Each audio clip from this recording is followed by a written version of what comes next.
Hi everyone, welcome to Homerino Collectibles, and today we're going to be taking a look at the Marvel Legends Toybiz Apocalypse series Astonishing Wolverine. So this guy is one of my favourite Wolverines, and pretty much most of the Wolverines that I own are like joint first. It just depends on what kind of mood I'm in.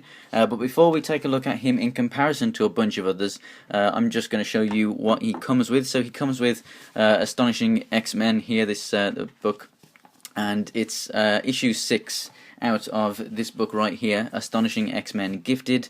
I collect these, the Ultimate Graphic Novel Collection. It's an absolutely fantastic way to get into Marvel. Basically, it's over here in the UK, it's $9.99 every 2 weeks, and there was initially 60 of these books, and now it's gone up to 120. So it's an absolutely fantastic collection. Yeah, they're all hardback, amazing prices for the books that you get. So I wasn't too fussed if I could find one that actually came with this or not, because I already have the issue in here, but it is a great story. One of the reasons why I really do love this is it is exactly comic accurate. You know, every single appearance of him, it really does look amazingly like this guy just jumps straight out of the page. Taking a closer look at the figure itself, one of the reasons why I think that this is a fantastic figure and a definite, something, a choice that you should consider as to when you're buying an older Toybiz figure, is the claws. I haven't actually tried straightening these ones out yet, but I will do. You know, these ones are just bent slightly to one side, so they're straight, but they just curl right there, whereas these ones obviously do bend off right here.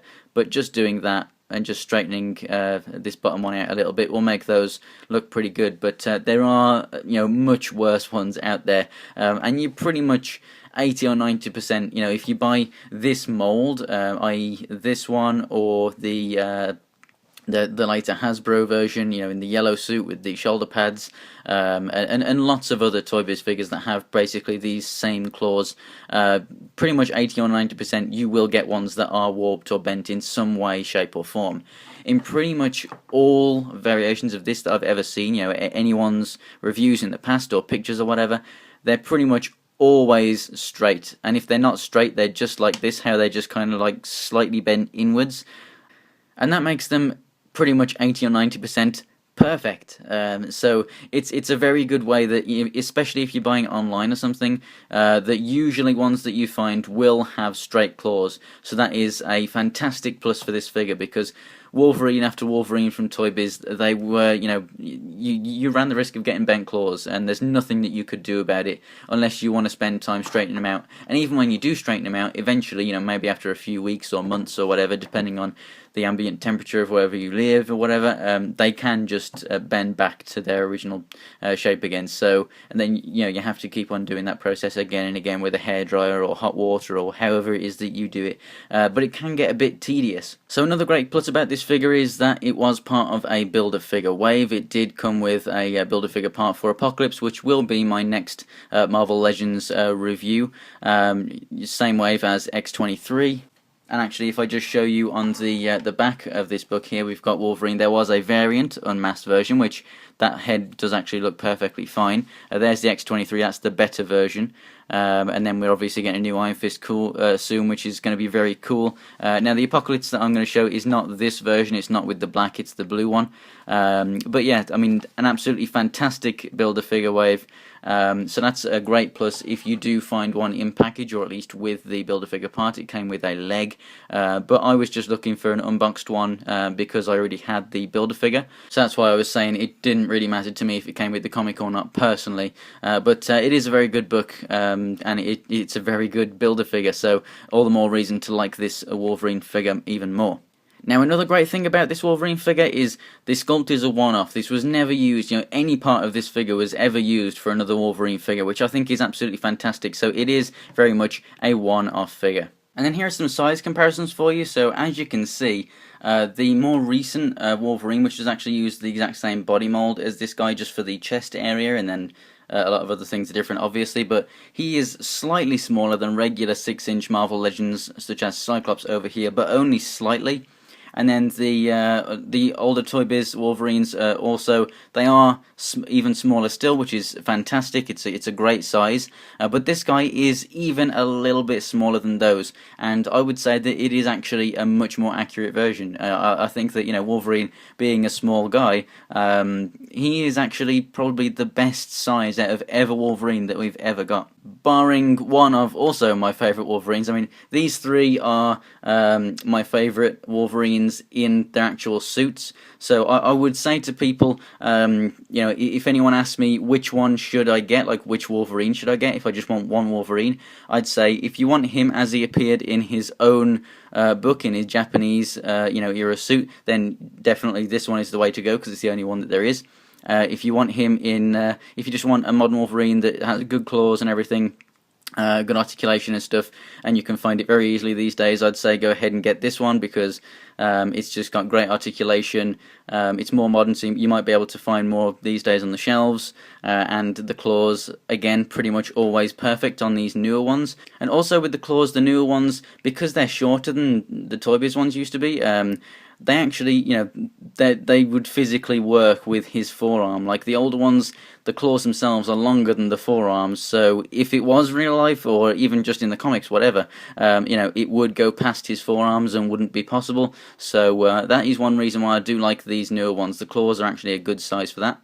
But a Wolverine that I would also suggest is something that I'm also going to do a review of soon, is the Weapon X Wolverine. This is pretty much the same size as this guy, as far as I can tell in the package. So again, you know, great size-wise there. And then you get all these accessories and everything. But I think that any Wolverine fan needs this figure. I read the book. I knew kind of that there was a Weapon X figure out there, but I didn't know that there was a Marvel Legends one at the time when I read the Weapon X book. And then when I went searching, I was like, holy crap, my jaw dropped that there was actually a Marvel Legends one, and I didn't even know about it. So I had to just get this as quick as possible. I found a nice cheap one, and yeah, amazing. I will be doing a review, and we'll be getting this out of the box soon-ish. Only problem is, I really like the look of this in the box, so I may get a second one just so I can put him in the box, but I doubt that, only if I can find a really cheap one.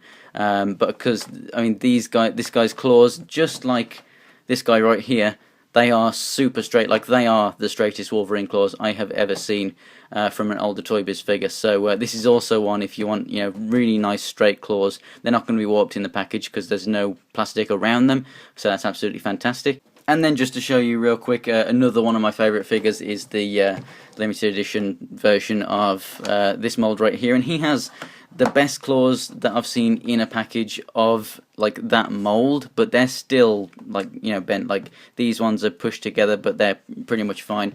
And this one up here, one of them is slightly twisted, but really not a lot. You can see it there. So this is a very good figure, but as well, you know, I'm not taking this guy out the package.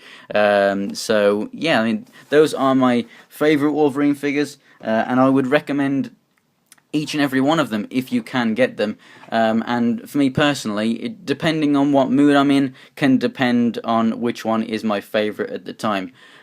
So yeah, I mean, usually it will go between these two and the Weapon X one. But in the suit, it would be between, you know, those two and this guy right here. And if I was going to recommend one, I'd just go ahead and say this one. But this guy, he is absolutely fantastic. And just to go over the articulation real quick, the head can go up and down. It goes down very far. That's very cool. And we get left and right. The arms can come up this much, and then they do a full 360. Apart from the shoulder pads, which, I mean, it is a little bit annoying, but you know, they're okay. And this one is actually ratcheted. I don't know if they're all like it or if it's just this one, because it's tight or something. But it's ratcheted as far as I know. And then we get the swivel up here at the bicep, double jointed elbows, and then we get a swivel at the wrist as well as in and out at the wrist, which is fantastic. And then the fingers also have a bit of articulation. They move in and out, but they're kind of in this kind of pose, so they just do that. They don't actually open up or anything like that. We get a waist joint which is ratcheted, which works pretty well. We have a swivel at the waist, and then the legs we have a ball in here, so we get the forward and back, and then out all the way out to the side. We get a rotation obviously there too, and then we have double jointed knees. We have a rotation at the boot. We have an ankle pivot at the foot, and the foot can also go all the way up and down. We also get toe articulation too, and he does not have peg holes at the bottom of his feet, but that doesn't really matter too much because this figure is quite light, and he stands up perfectly fine. But another thing I just want to point out is the detail that's on this figure. I mean, you get the nice hairs on his arms right there. If we get some focus, there we go. But you also get the stitching on the suit, which I just think is absolutely fantastic. We get a really nice belt. I would prefer it if it was just on this lower section, so that when you moved at the waist it didn't split, but that's not really much of a problem there. But yeah, all of the stitching, and then we get all this paint shading in here. It just looks absolutely fantastic. So there's a lot of people out there that don't like the face, and I think it's perfectly fine for an angry Wolverine head. And I also think that the unmasked one looks really fantastic too. I admit, I mean, some other Wolverines, they do have a better face. Like, for example, just a kind of angry, like, you've seen the teeth there. I think that that would have worked a lot better than this one right here, but I think that this looks fantastic in its own right, and I would just definitely say go ahead and get this figure if you can find it. And I can't stress enough how much, as an action figure collector, you know, we desire this kind of detail these days, and we just don't get it a lot of the time. You know, Infinite Series is getting better and better with detail, but I mean, this is just absolutely phenomenal. So thanks for watching, guys. If you enjoyed the video, go ahead and click on that like button, and be sure to subscribe if you want to check out any of the other Wolverine figures. And also, like I said, I am going to do Apocalypse as my next Marvel Legends review, so if you like any of those, go ahead and subscribe. And if you want to see pictures of anything from my collection, then go ahead and check out my Instagram and Twitter. It's Homerino123 for both, and the links will be in the description below. So thanks for watching, guys, and I'll see you next time.